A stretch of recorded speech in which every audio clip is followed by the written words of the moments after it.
Oke, baik. Saya akan menjelaskan seputaran agenda sidang hari ini yang seharusnya sebagaimana yang sudah diagendakan minggu lalu, yang hadir untuk memberikan keterangan dalam persidangan yang dihadirkan oleh jaksa penuntut umum. Pertama, yang diagendakan dari penyidik Polres Kerom, yang kedua Dr. Alvin yang telah mengeluarkan visum terkait masalah perkara penganiayaan terhadap Dr. Dame yang diduga dilakukan oleh terdakwa Rosmauli Sihotang.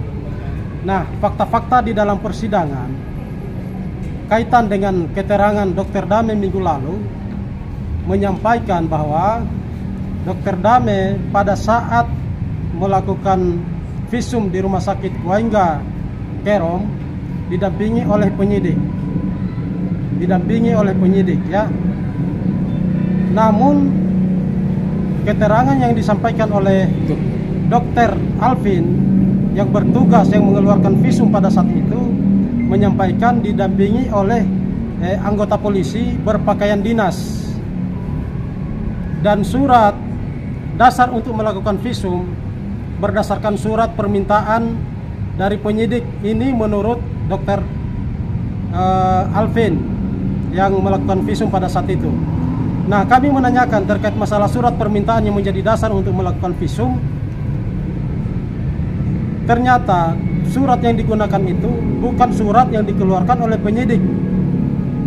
Akan tetapi surat yang digunakan untuk melakukan visum adalah surat yang dikeluarkan oleh Kanit 3 SPKT Polres Kerom.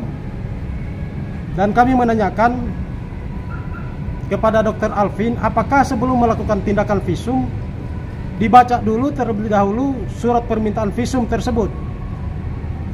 Dr. Alvin menyampaikan bahwa telah membaca terlebih dahulu surat visum, surat permintaan visum, tapi tidak mengetahui apakah surat visum itu yang mengeluarkan adalah penyidik atau dari SPKT Polres Kerom.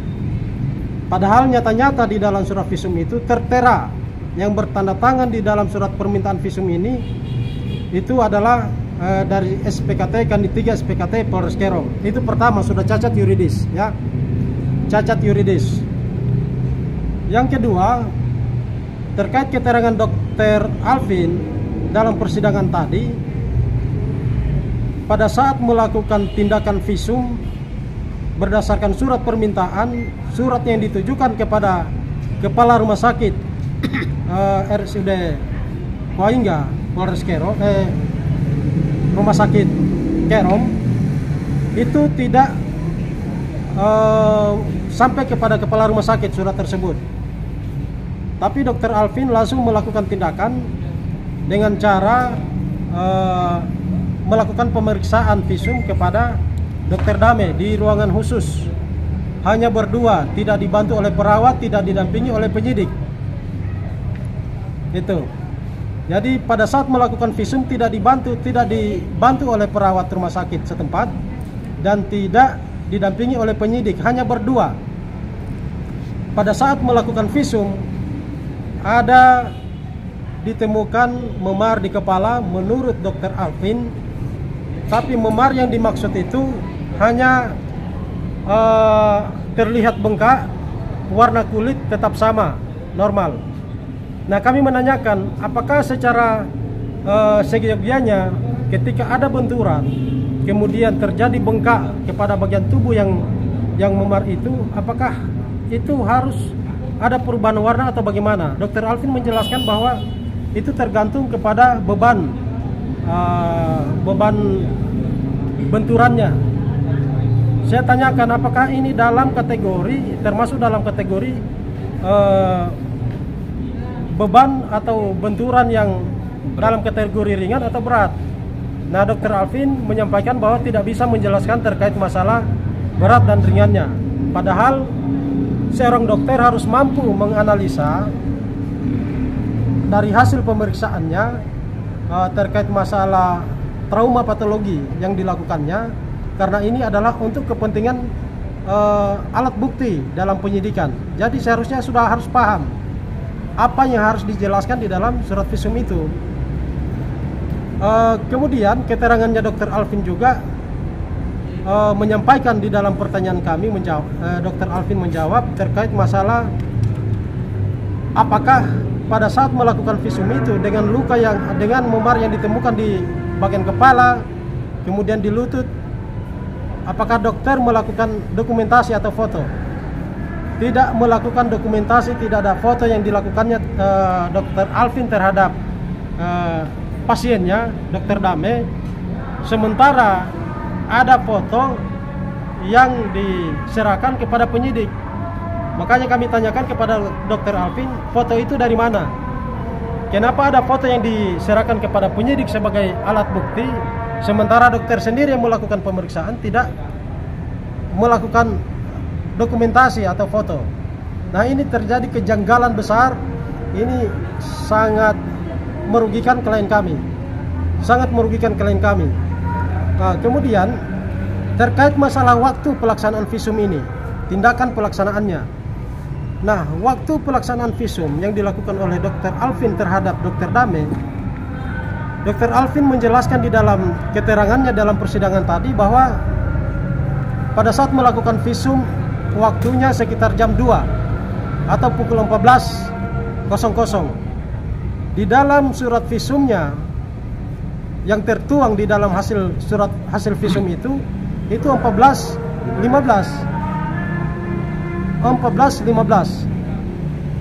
Begitu juga surat permintaan visum dari Polres Kerom 14.15. Pertanyaan kami, di mana dan kapan terjadi pemeriksaan itu? Kenapa didahului waktu pemeriksaannya sementara belum ada permintaan visum?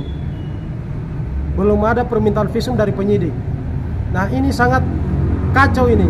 Rumah sakit sangat kacau kalau seperti ini. Cacat prosedur. Ini cacat prosedur, sangat cacat prosedur, sangat merugikan klien kami, Ibu Rosmoli Siotang. Itu yang kami sampaikan minggu lalu, bahwa Dr. Alvin selaku pelaku yang melakukan pemeriksaan visum ini harus mempertanggungjawabkan. Nah, ternyata antara keterangan Dr. Dame dengan keterangan Dr. Alvin ini saling juga bertolak belakang, sama seperti yang kami sampaikan minggu lalu. Bagaimana bisa klien kami ditetapkan sebagai tersangka sampai terdakwa dalam persidangan ini, sementara bukti-bukti yang menjadi dasar untuk menetapkan tersangka kepada klien kami sudah cacat?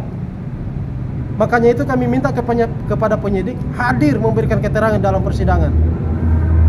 Kenapa penyidik tidak datang? Harusnya datang mempertanggungjawabkan hasil pemeriksaan itu, hasil penyidikannya.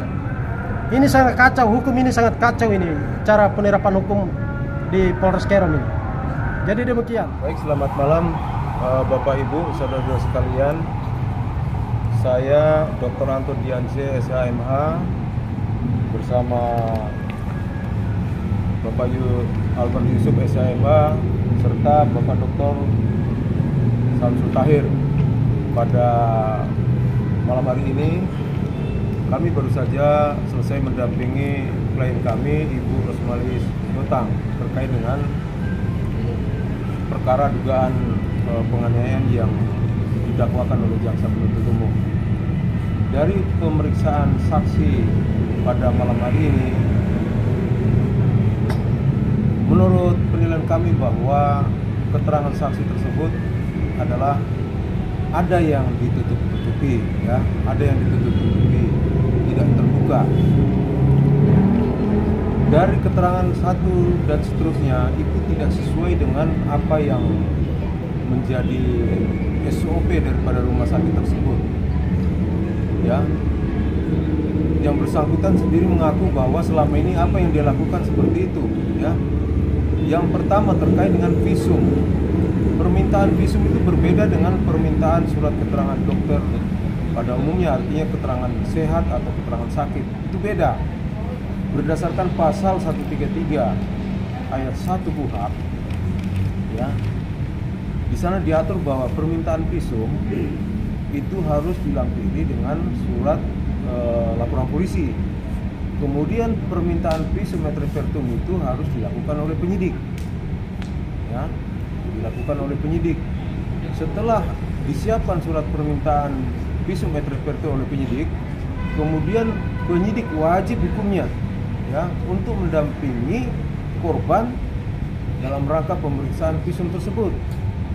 Jadi apa yang disampaikan kepada penyidik kaitannya dengan luka-luka yang dialami, itulah yang didampingi oleh penyidik untuk dilakukan pemeriksaan dan dituangkan dalam surat keterangan. Surat keterangan ini sama saja dengan surat keterangan ahli. Sungguh pun dia dokter biasa, tetapi keterangan yang diberikan ini sama saja dengan keterangan ahli yang menjadi alat bukti di pengadilan sebagaimana pasal 184 KUHP ya, yaitu surat keterangan, surat ahli ya, surat keterangan ahli. Nah, apa yang disampaikan oleh saksi tadi ya, dokter yang membuat visum itu tidak sesuai dengan ketentuan yang diatur. Yang bersangkutan sendiri mengatakan bahwa saat korban datang ke rumah sakit ya, menurut saksi bahwa dia didampingi oleh salah satu anggota, namun dia berpakaian dinas. Nah, patut kita duga bahwa anggota tersebut adalah anggota dari SPKT Polres Kero ya, itu. Namun pada saat dilakukan pemeriksaan itu tidak didampingi, jadi dia hanya berdua dengan korban, ya, hanya berdua dengan korban. Lalu kemudian hasil pemeriksaannya ini yang kita pertanyakan. Waktu penerimaan surat ya dengan waktu melakukan pemeriksaan visum et repertum itu, di situ ada, kami rasa janggal ya. Dia menerima surat itu pada pukul 14.15. Nah, keterangan yang dituangkan di dalam surat visum itu di jam yang sama pukul 14.15 dia mengatakan bahwa telah melakukan pemeriksaan. Loh, dia sendiri baru menerima surat pukul 14.15. Tetapi di dalam surat visum et repertum dia mengatakan bahwa telah melakukan pemeriksaan.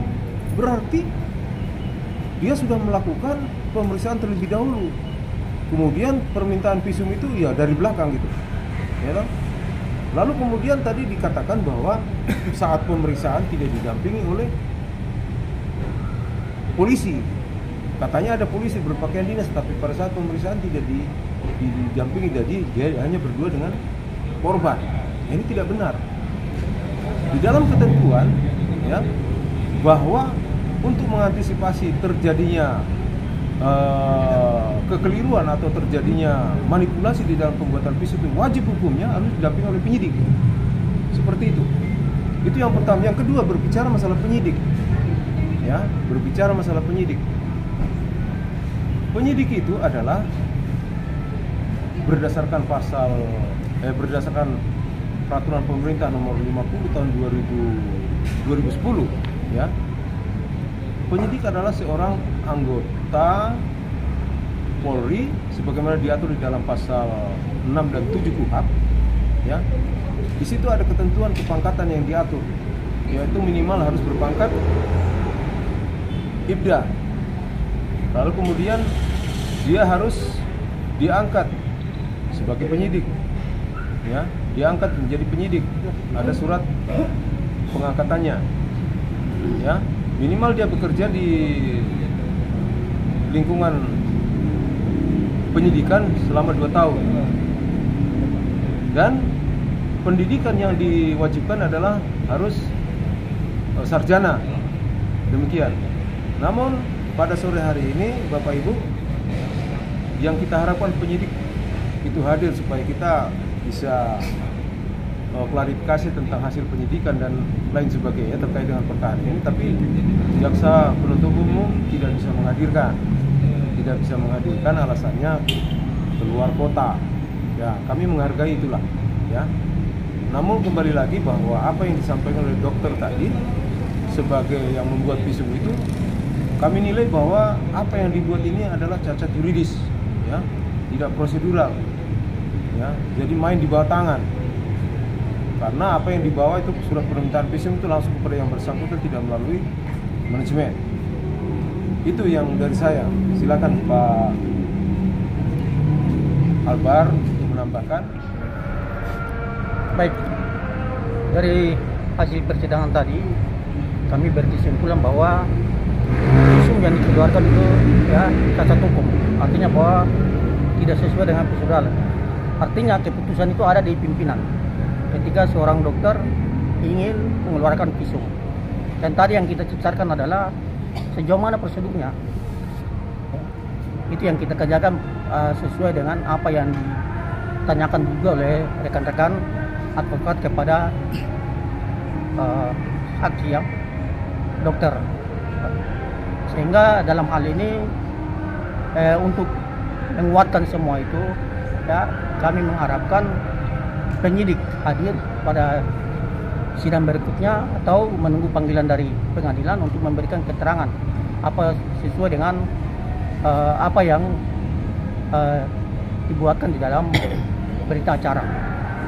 Itu yang harapan kami dari penasihat hukum, sehingga klien kami tidak dirugikan hak-haknya karena ya sudah dijadikan sebagai tersangka di dalam kasus penganiayaan ini. Apakah rujukan penetapan pasal 351 juga berdasarkan hasil visum? Pasal 351 ini tidak sesuai dengan hasil visumnya, sehingga ini yang kami harapkan bahwa kehadiran penyidik ya, untuk menindaklanjuti apa yang ada dalam persidangan ini. Terima kasih.